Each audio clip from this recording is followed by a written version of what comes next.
দেখো আমি এখানে বড় সাইজের কটা পটল নিয়ে নিয়েছি। আর পটলের দেখো এক পাশের মুখটা আমি কাটিনি, আর এক পাশের মুখটা একটু বেশি করেই কেটে নিয়েছি।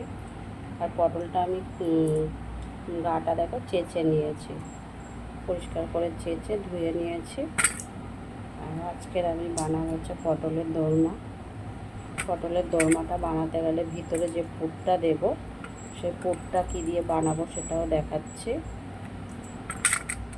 দেখো পটলের এখান থেকে আমি ভালো করে ভিতরে যে দানা টানা যেগুলো আছে সেগুলো সব বের করে নেবো। কীভাবে বের করবো সেটাও দেখাবো।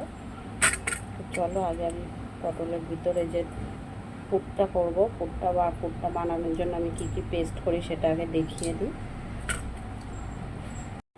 এখানে দেখো আমি পটলের ভিতরে যে পুরটা দেব, সেই পুরটা দেওয়ার জন্য আমি এখানে কটা একটু পরিমাণ মতন একটু নারকেল কুচিয়ে নিয়েছি, এটা পেস্ট করব বলে।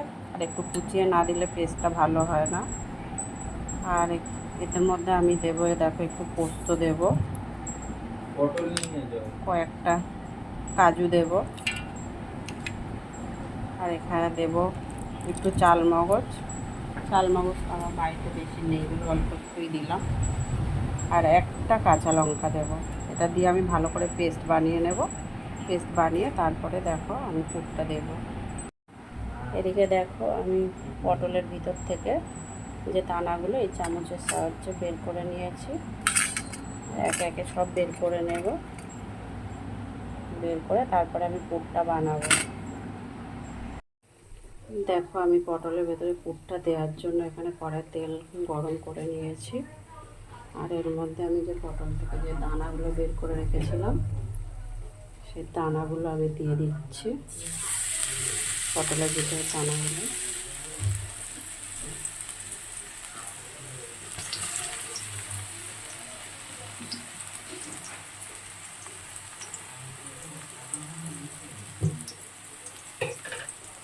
যে নারকেলটা পেস্ট করে রেখেছিলাম সেই নারকেলটাও দিয়ে দিচ্ছি।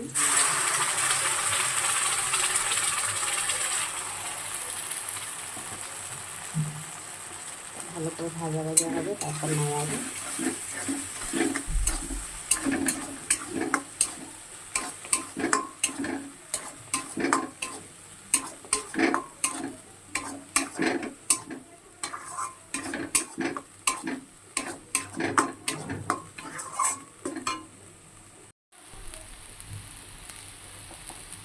দেখো আমি পুরটা বানানোর জন্য পরিমাণ মতন লবণ দিচ্ছি।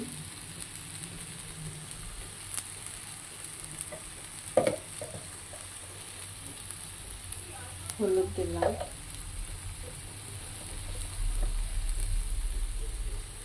লঙ্কার গুঁড়ো দিলাম,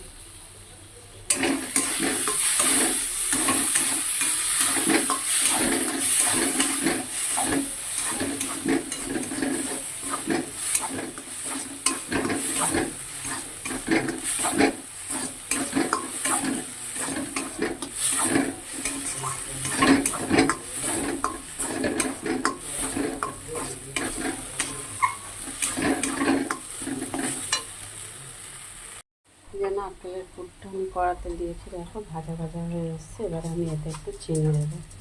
আর চিনিটা একটু বেশিই দিচ্ছি, কেন কি ভিতরের পুর সবসময় একটু মিষ্টি মিষ্টি হলেই খেতে ভালো লাগে। দেখো চিনিটা আমি একটু বেশিই দিয়েছি, যাতে একটু মিষ্টি মিষ্টি স্বাদ আসে।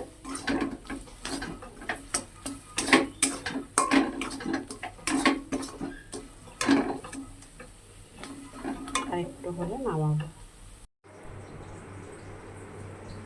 আমি যে এটা পুরটা বানিয়েছি, পুরটা এর মধ্যে দিয়ে দিচ্ছি। একটু চেপে চেপেই ঢোকাতে হবে।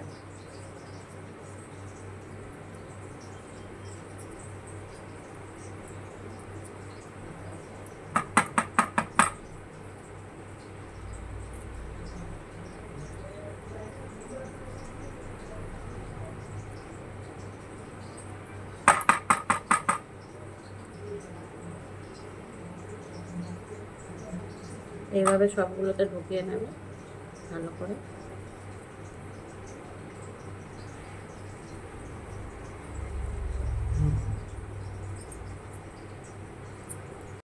এই যে তো দেখো আমার সবগুলো পুর ভরা হয়ে গিয়েছে।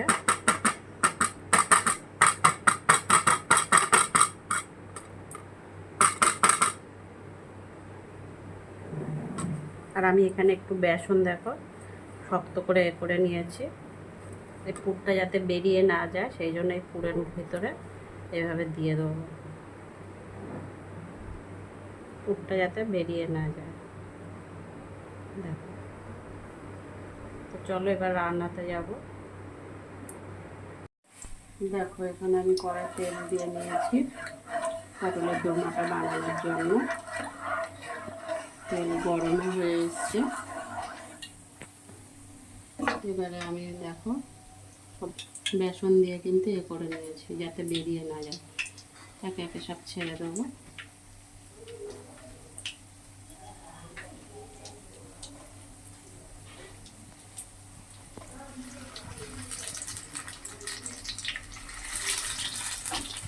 এপিট ওপিট ভালো করে ভেজে নিয়ে তারপর রান্নাটা করবো। দেখো পটলটা একটা সেরকমভাবে ভাজা হয়ে গিয়েছে, আর একটা ভালো করে ভাজা হলে তারপর তুলে নিয়ে রান্নাটা করবো। দেখো এবার আমি দোরমাটা রান্না করার জন্য দুটো গোটা এলাচ দিয়ে দিলাম। এলাচটা একটু ভাজা ভাজা হবে, এলাচটা ভাজা ভাজা হয়ে গেছে। এবার আমি দুটো শুকনো লঙ্কা দিয়ে দিচ্ছি, আর একটু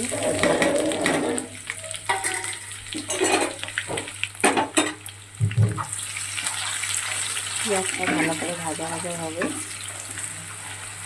তারপর আমি আরও মশলা দেবো এতে।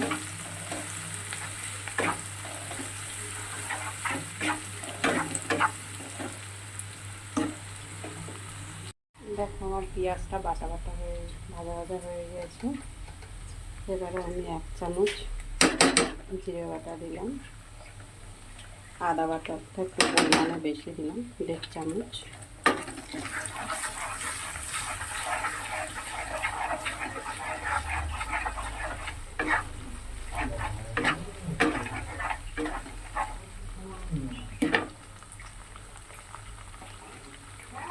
লবণ দেবো স্বাদ মতন।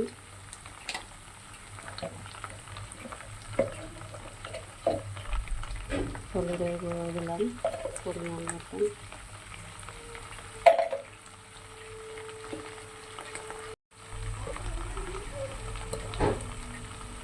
লঙ্কার গুঁড়ো দিলাম।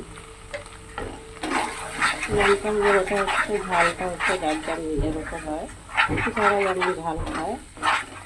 আমি এটাতে একটু ঝালটা একটু বেশি বেশি খাবো, কেন কি আমি পুরটাতে মিষ্টি দিয়েছি, কিন্তু পুরের ভিতরে ব্যাপারটা মিষ্টি মিষ্টি আর বাইরে একটু ঝাল ঝাল, ঝাল মিষ্টি ব্যালেন্সটা একদম ঠিকঠাক থাকবে।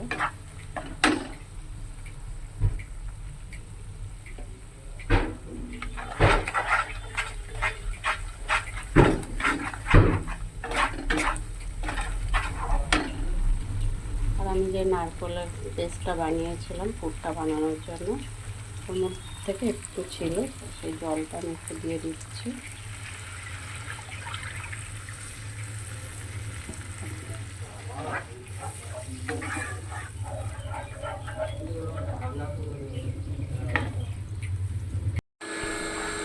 দেখো মশলাটা আমার ভাজা ভাজা হয়ে গেছে, রান্নার মশলা।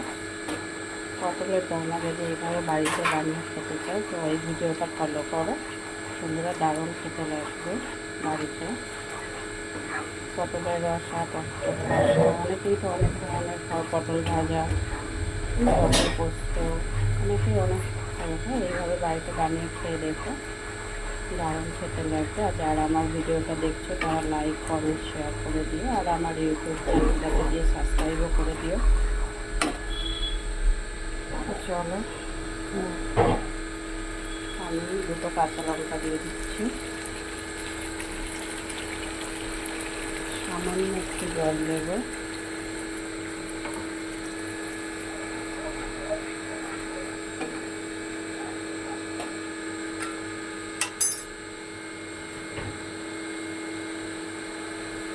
দেখো আমি পটলটা ছেড়ে দিয়েছি। একটু ভালো করে হলে এপিট করে করে নিয়ে তারপরে নামিয়ে নেব।